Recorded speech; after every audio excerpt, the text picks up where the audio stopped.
नमस्कार, 9 की 9 खबर देख रहे हैं आप। आपके साथ मैं हूं शिप्रा झा। बुलेटिन की शुरुआत करेंगे इस वक्त की बड़ी खबर के साथ, और बड़ी खबर जेडीयू सांसद से जुड़ी हुई सामने आ रही है। जेडीयू सांसद से रंगदारी मांगी गई है। सुनील कुमार पिंटू से रंगदारी की मांग की गई है। एडिट तस्वीर भेजकर पैसे मांगे गए हैं। फोटो और वीडियो दोनों ही वायरल करने की धमकी दी गई है और सुनील कुमार पिंटू से 2 करोड़ रुपए की रंगदारी मांगी गई है। सुनील कुमार पिंटू सीतामढ़ी से सांसद हैं और रंगदारी नहीं देने पर उन्हें अंजाम भुगतने की धमकी तक दी गई है। शास्त्रीनगर थाना में केस दर्ज करा दिया गया है। जेडीयू सांसद सुनील कुमार पिंटू का आरोप है कि एडिट किया हुआ फोटो उनको भेजकर परेशान किया जा रहा है। 2 करोड़ रुपए रंगदारी नहीं देने पर फोटो और वीडियो दोनों ही वायरल करने की धमकी भी उन्हें दी जा रही है। तो इस वक्त की बड़ी जानकारी आपको बता दें, जेडीयू सांसद से रंगदारी की मांग की गई है। उन्हें एडिटेड फोटोज और वीडियोस भेजे गए हैं, जिसको लेकर धमकी दी जा रही है कि अगर 2 करोड़ रुपए रंगदारी नहीं दी गई तो वो फोटो और वीडियो वायरल कर दिया जाएगा। पटना से संवाददाता संजय कुमार अधिक जानकारी के साथ जुड़े हुए हैं।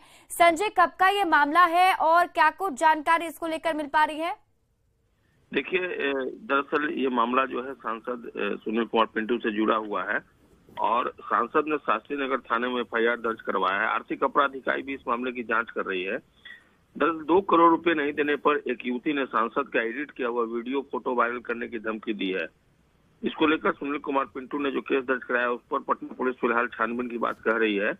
अलग अलग नंबरों से इस तरह की धमकियां लगातार सांसद को दी जा रही है। धमकी देने वालों ने उन्हें कहा कि अगर वे रुपये नहीं देंगे तो उनकी वीडियो और उनका जो फोटो है वो इंटरनेट और परिवार वालों के बीच वायरल कर दिया जाएगा।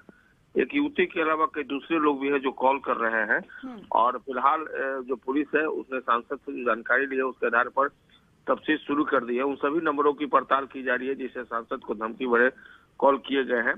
पुलिस ने सभी नंबरों का दावा और जो टावर लोकेशन है वो निकाल लिया है। सूत्रों की माने तो जिन नंबरों से सांसद को धमकी दी गई है वे सभी बिहार के बाहर के बताए जा रहे हैं और फर्स्ट प्राइमा फेसी जो यह करतूत है यह साइबर क्रिमिनल का लग रहा है। तो जांच चल रही है, देखना होगा जांच के बाद क्या कुछ निकल कर सामने आता है। जी चलिए, बहुत बहुत शुक्रिया तमाम जानकारी के लिए संजय। बढ़ते हैं आगे और दानापुर से आपको बड़ी खबर बता दें, जहां युवक की लाश मिलने से पूरे इलाके में सनसनी फैल गई। खून से सनी हुई लाश मिलने से इलाके में सनसनी फैल गई। बेऊर थाना के महावीर कॉलोनी की घटना बताई जा रही है और हत्या की आशंका जताई जा रही है। फिलहाल पुलिस मामले की जांच कर रही है। मृतक की पहचान आशीष भारद्वाज के रूप में की गई, जो सिवान का रहने वाला था। आशीष अपनी मां के साथ महावीर कॉलोनी के एक मकान में किराए पर रहता था, जिसका शव बरामद किया गया है। आशंका जताई जा रही है कि युवक की हत्या कर शव को फेंक दिया गया है। खबर बाढ़ से है, जहां शादी समारोह के दौरान मंदिर में पूजा करने को लेकर विवाद हो गया और 2 पक्ष आपस में भिड़ गए। मारपीट शुरू हो गई। मारपीट की इस घटना में 5 लोग जख्मी हो गए। बताया जा रहा है कि नगीना पासवान के बेटे विकास कुमार की शादी में घर के लोग और बाराती मंदिर में जा रहे थे। इसी दौरान कुछ लोगों ने उन्हें रोकने की कोशिश की, जिससे विवाद बढ़ गया और दूसरे पक्ष के लोगों ने हमला कर दिया। पीड़ित ने मंदिर में प्रवेश से रोकने पर मारपीट की बात कही। वहीं पुलिस का कहना है कि डीजे के विवाद को लेकर घटना घटी है। हम अभी फास्टिंग में थे, लड़का मैंने वहाँ पर बीट करने के लिए औरत लोग भी गई। उसके पहले वो लोग पहले मंदिर में घुसने नहीं दिया। कौन लोग घुसने नहीं दिया? वहाँ के कोई महत्व जो समाज का, वो लोग कहा कि तुम लोग को दूसरा दूसर को मंदिर में घुसने नहीं देंगे। अच्छा, पूजा बाहर में करो। तो लड़का था, हमारा पत्नी और कुल थी वहीं पे। अच्छा, तो वो कहा था, हम लोग इधर से था उधर तो गए। उसके बाद वो लोग गुट बना के ही रखे हुए था। जैसा ही हम लोग माथे किए वो समझाने वालों मारना स्टार्ट कर दिया। जमुई से बड़ी खबर है, जहां युवक की हत्या से सनसनी फैल गई है। धारदार हथियार से हत्या की गई है। ठेकेदारी का काम करता था युवक जिसकी हत्या की गई है। केंदुआ आहर से शव बरामद किया गया। सिकंदरा थाना इलाके की पूरी घटना बताई जा रही है। फिलहाल पुलिस की टीम जांच पड़ताल में जुटी हुई है। मृतक की पहचान सत्येंद्र कुमार के रूप में हुई, जो बेंगलुरु में रहकर ठेकेदारी का काम करता था। 5 दिन पहले वो अपने घर आया हुआ था। बीती रात 10:30 बजे गाँव में ही जाने के लिए वो घर से निकला, लेकिन सुबह उसकी लाश मिली। फिलहाल पुलिस मामले की जांच कर रही है।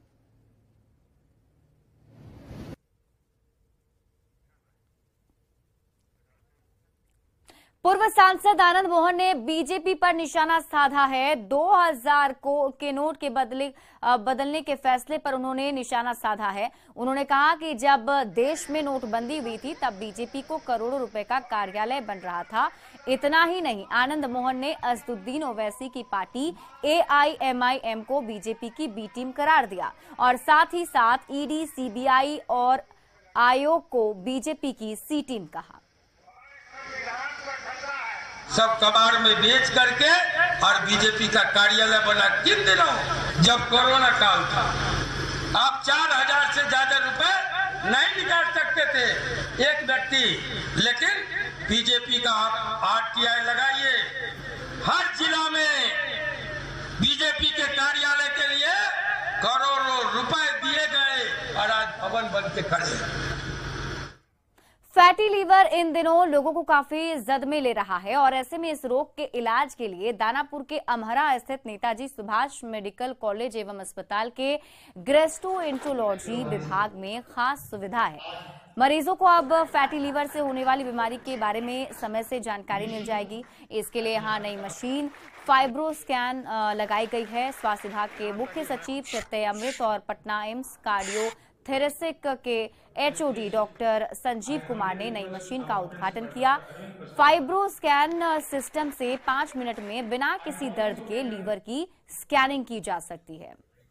कि इसका जो टेस्ट होता है जो फाइब्रो स्कैन से, जिससे पता चलता है कि लीवर की क्या स्थिति है, उसका बीमारी किस तरफ जा रहा है। ये बहुत ही यूजफुल टेस्ट है। यहाँ के जो स्टूडेंट्स हैं मेडिकल कॉलेज के और इंजीनियरिंग, इन सभी को हम लोग अपनी शुभकामनाएं देते हैं और निजी क्षेत्र में बिहार में स्वास्थ्य में जिस तरह से काम हो रहा है, हम लोग चाहेंगे कि पब्लिक और प्राइवेट पार्टनरशिप, चाहे हम जिस तरह से हम लोग सभी लगभग कई जिलों में मेडिकल कॉलेज बना रहे हैं और साथ साथ निजी क्षेत्र में भी संस्थानें आ रही हैं, तो निश्चित रूप से बिहार के लिए और बिहार के लोगों के लिए स्वास्थ्य के क्षेत्र में काफ़ी लाभ है। तो इसी में इनका ये फाइब्रो स्कैन मशीन है जो कि लेटेस्ट इक्विपमेंट है लीवर डायग्नोस करने के लिए, और ये इस क्षेत्र में आया है, पटना में आया है, तो ये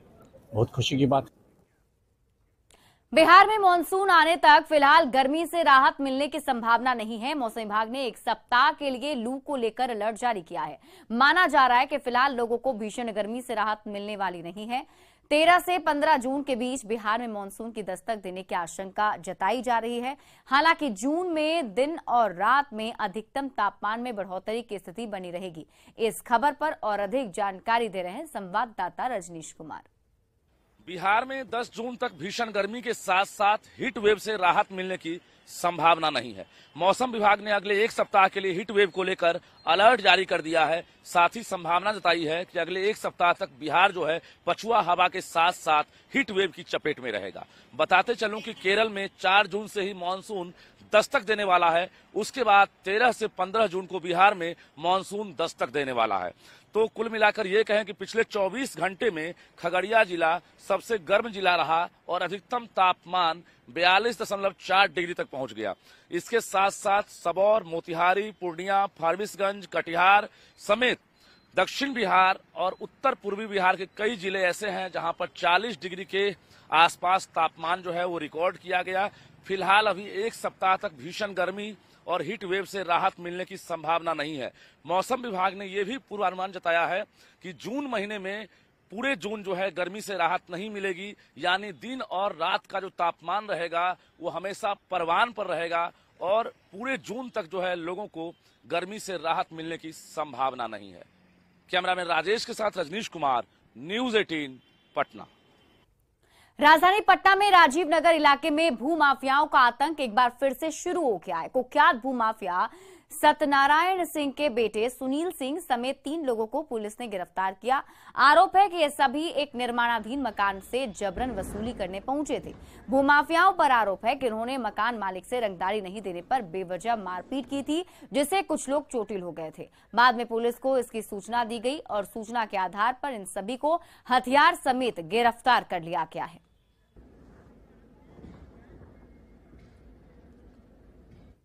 वैशाली से बड़ी खबर है, जहां नाबालिग के साथ सामूहिक दुष्कर्म की वारदात को अंजाम दिया है। गैंग रेप के बाद कीटनाशक पिला दिया गया।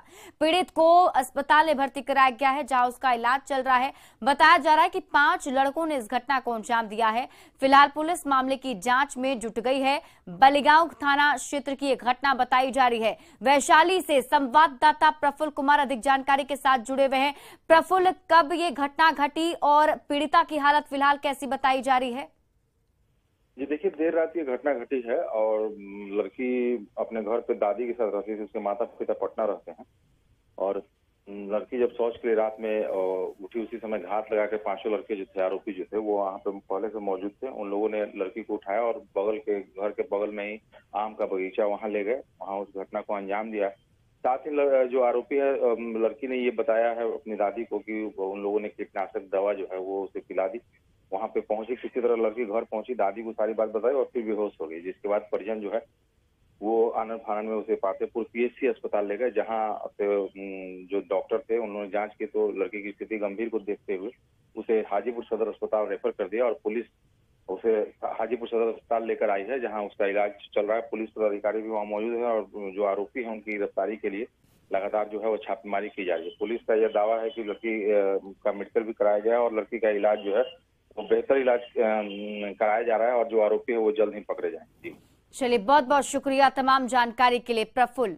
बढ़ते हैं आगे। पश्चिमी सिंहभूम में नक्सलियों की ओर से लगातार प्लांट किए गए आईईडी बम मिलने का सिलसिला जारी है। कोल्हान जंगल से चौथे दिन भी आईईडी प्रेशर बम मिले हैं। चारों बम टोंटो थाना क्षेत्र के तुम्बाहाका गांव के आसपास जंगली पहाड़ी क्षेत्र से बरामद हुए। बम निरोधक दस्ता ने सभी आईईडी बम को मौके पर ही नष्ट कर दिया। इसके साथ ही आज इस क्षेत्र में 11 स्पाइक हॉल भी मिले। सुरक्षा बलों को नुकसान पहुंचाने के लिए जंगल के रास्ते में गड्ढा खोदकर लोहे के रड और तीर लगाए हुए थे। बरामद हुए आईईडी बम में 8 किलो के 2 आईईडी बम और 5 किलो के 2 आईईडी बम थे। पटना के खादी मॉल में खादी की बिक्री को बढ़ावा देने के लिए 50% तक की छूट दी जा रही है और ये ऑफर 1 महीने के लिए जून महीने में मिलेगा। इस ऑफर के बाद खादी मॉल में ग्राहकों की भीड़ बढ़ गई है। मॉल का जायजा लिया संवाददाता विनीता मिश्रा ने। राजधानी पटना के खादी मॉल में 50% की छूट दी जा रही है। जी हां, ये छूट 1 महीने तक दी जाएगी। 1 जून से ये छूट शुरू हुई है और 30 जून तक खादी के आप कोई भी प्रोडक्ट खरीदते हैं तो आपको 50% की छूट मिलेगी। यानी अगर 1000 की साड़ी है तो आपको सिर्फ 500 रुपए देने होंगे। और यही वजह है कि जो दुकान है यहाँ भीड़ भाड़ अधिक देखने को मिल रही है, क्योंकि खादी कहीं ना कहीं बिहार की पहचान है और खादी के प्रति लोगों की दीवानगी भी खूब देखने को मिलती है। खासकर अगर गर्मी के मौसम की हम बात करें तो लोग खादी खरीदना और पहनना खूब पसंद करते हैं और ऐसे में इस बार 1 महीने तक खादी मॉल में 50% की छूट है और जो लोग हैं आकर खरीदारी भी कर रहे हैं। क्या नाम है आपका? पीबा रानी। खरीदारी करने आई, छूट मिल रहा है, कैसा लग रहा है? बहुत बढ़िया। हमारे जमशेदपुर में नहीं है ना। अच्छा, हाँ। मॉल नहीं है कि छूट नहीं है? जमशेदपुर में ऐसा मॉल नहीं है खादी का। छोटा छोटा मॉल है और इतने प्रोडक्ट्स नहीं है। तो मतलब पटना में स्पेशली खादी खरीदने आई हैं आप? नो, यहाँ मेरा ससुराल है, लॉज। ये यहाँ 3 महीना से रह रहे थे कुछ काम से, तो ये यहाँ पे देखे, पहली बार ये मॉल देखे आके।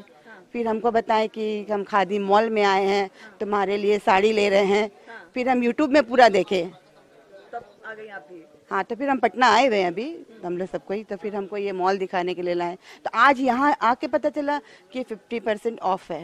बिल्कुल, तो सोने पे सुहागा हो गया। नाम क्या है आपका? खादी को जन जन के बीच लोकप्रिय बनाने के उद्देश्य से हम लोगों ने यह निर्णय लिया है कि पूरे महीने जो है खादी प्रोडक्ट पर, चाहे तो खादी का वस्त्र हो या रेडीमेड खादी से जो बना हुआ, उन दोनों पर जो है 50% की छूट हम लोग देंगे।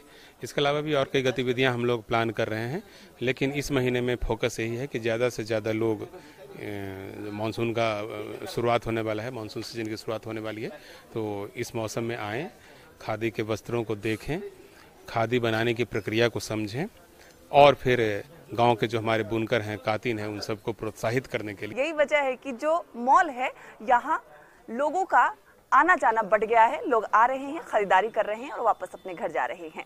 विनीता मिश्रा, न्यूज़ 18 पटना। और अब बात रांची के एक ऐसे गांव की जहां पहुंचने के लिए आधार कार्ड चाहिए होता है। मानो ये गांव पिंजड़े में कैद हो। आखिर क्या है इस गांव की कहानी और क्यों हैं ऐसे हालात, ये रिपोर्ट देखिए।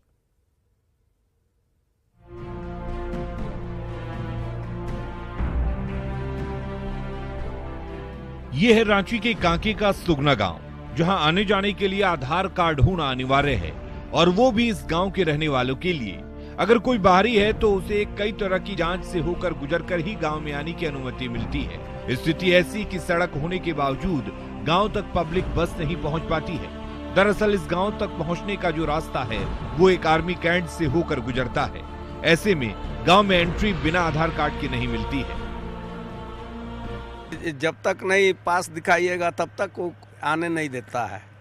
पास पहले दिखेगा? हाँ, पास मांगता भी है और वही आधार जो बना है उसी का आधार पर चलते हैं हम लोग। बोलेगा कि आपका पास पहचान पत्र है, आधार कार्ड है, और गाड़ी उड़ी लाएगा तो बोलेगा गाड़ी का लाइसेंस है, बस यही बोलता है, यार कुछ नहीं बोलता। इस गांव के लोगों के लिए मुश्किल तब खड़ी हो जाती है जब कोई रिश्तेदार आता है। आर्मी के जवान रिश्तेदार को गांव से 2 किलोमीटर पहले यानी आर्मी कैंट के गेट पर रोक देते हैं। फिर गांव से कोई वहां जाता है, आधार कार्ड दिखाता है तो फिर उन्हें गांव में आने की अनुमति मिलती है। शादी ब्याह के मौके पर तो परेशानी और बढ़ जाती है। वहीं ग्रामीणों के अनुसार हालात तब और बदतर हो जाते हैं जब आर्मी कैंट में आर्मी का कोई बड़ा ऑफिसर आ जाता है, क्योंकि जब तक ऑफिसर यहाँ रहते हैं तब तक किसी को भी गांव से आने जाने की अनुमति नहीं मिलती है। जब बड़ा अफसर आता है ना, एरिया कमांडर आया या जा करके BSO ये सब आता है तो सब अने वहीं रोक लेता है। आप लोग को जाने नहीं देता है फिर बाहर? नहीं। कितने दिन तक ऐसा बंद रहता है? कितना दिन नहीं, वो तुरंत खोलेगा। वो जब तक नहीं जाएगा इधर से ना, वो केप का अंदर घूमेगा चारों कोना। उसके बाद जो है सो वो जा करके आपका वो निकल जाएगा इधर से, तब फिर खोल देता है। ग्रामीण लंबे समय से अपने लिए सड़क की मांग कर रहे हैं। कई बार सड़क की मांग के लिए ग्रामीणों ने आंदोलन भी किया, वोट बहिष्कार भी हुआ। साल 2009 में सड़क की मांग को लेकर गोलियां भी चली। बावजूद इसके उनकी मांगे अब तक पूरी नहीं हुई हैं। ऐसे में समझा जा सकता है कि ग्रामीण अपने ही देश में रहकर किस तरह से पिंजड़े में कैद हैं। ग्रामीणों ने बताया है कि इस गांव के सड़क के लिए कई दफा तो गोलियां तक चल गई, बावजूद इसके गांव में आज तक सड़क नहीं पहुंच पाया है। कैमरा पर्सन प्रभाकर के साथ गौरव झा, न्यूज़ 18 रांची। भागलपुर के नौगछिया में कोसी के जलस्तर में बढ़ोतरी होने के साथ जल संसाधन विभाग की लापरवाही सामने आई है। करोड़ों की लागत से कटाव रोधी कार्य भ्रष्टाचार की भेंट चढ़ गया है। नौगछिया जहांगीरपुर बैसी में कोसी नदी में 3 करोड़ 40 लाख की लागत से कटाव रोधी कार्य कराया गया था, लेकिन अब जियो बैग कोसी में समाता जा रहा है। 15 मई को कटाव रोधी कार्य पूरा हुआ था और कुछ दिनों के बाद ही जियो बैग नदी में समाने लगा। कटाव से ग्रामीण एक बार फिर सहम गए हैं। अभी जलस्तर में बढ़ोतरी शुरू हुई है। जून और जुलाई महीने में कोसी विकराल रूप धारण कर सकती है। ऐसे में हालात फिर भयावह हो सकते हैं। बता दें कि कोसी के कहर से दर्जनों मकान कोसी में समा चुके हैं। सरकार ने कई पीड़ितों को मुआवजा दिया, लेकिन ये नाकाफी साबित हो रहा है। तो सब छोड़ रांची में क्रिकेट में प्रतिभाओं को निखारने के लिए रांची के सांसद संजय सेठ 10 दिवसीय नमो क्रिकेट कैंप का आयोजन करवा रहे हैं। 1 जून से 10 जून 2023 तक कांके के शारदा ग्लोबल स्कूल में 10 दिवसीय नमो क्रिकेट कैंप का आयोजन किया गया, जिसका संचालन बिहार झारखंड के भूतपूर्व रणजी खिलाड़ी प्रदीप खन्ना के मार्गदर्शन में संपन्न होगा। यहां बच्चों को क्रिकेट के बेहतर गुर सिखाए जाएंगे। इस क्रिकेट कैंप में नवोदित अंडर 17 क्रिकेटरों को प्रशिक्षण दिया जाएगा, जिसके लिए रांची के विभिन्न स्कूल के 50 बच्चों का चयन किया गया है। क्रिकेट कैंप, अभी तो बच्चों की छुट्टियां हो गई हैं और बच्चे उत्साहित भी हैं कि महेंद्र सिंह धोनी के नेतृत्व में IPL जीता। तो ये छुट्टियों में जो क्रिकेट को अपना गोल मानते हैं, धोनी जैसा क्रिकेटर बनना चाहते हैं, तो इनको 10 दिन की कोचिंग सुबह 7 बजे से 12 बजे तक, और कोचिंग करने में प्रदीप खन्ना जी जो बहुत 50 बच्चों को हमने सेलेक्ट किया है और इसमें हमारा ट्रेनिंग जो है 3 सेशन में चलेगा। पहला सेशन चलेगा रनिंग जॉगिंग, जो फिटनेस के लिए है। और सेकंड सेशन में उनको कैचिंग फील्डिंग ड्रिल्स कराया जाएगा, डिफरेंट ड्रिल्स, बैटिंग के लिए, फील्डिंग के लिए, बॉलिंग के लिए, तरह तरह के ड्रिल्स कराए जाएंगे। और फिलहाल इस बुलेटिन में अभी के लिए बस इतना ही। आप देखते रहिए न्यूज़ 18 बिहार झारखंड।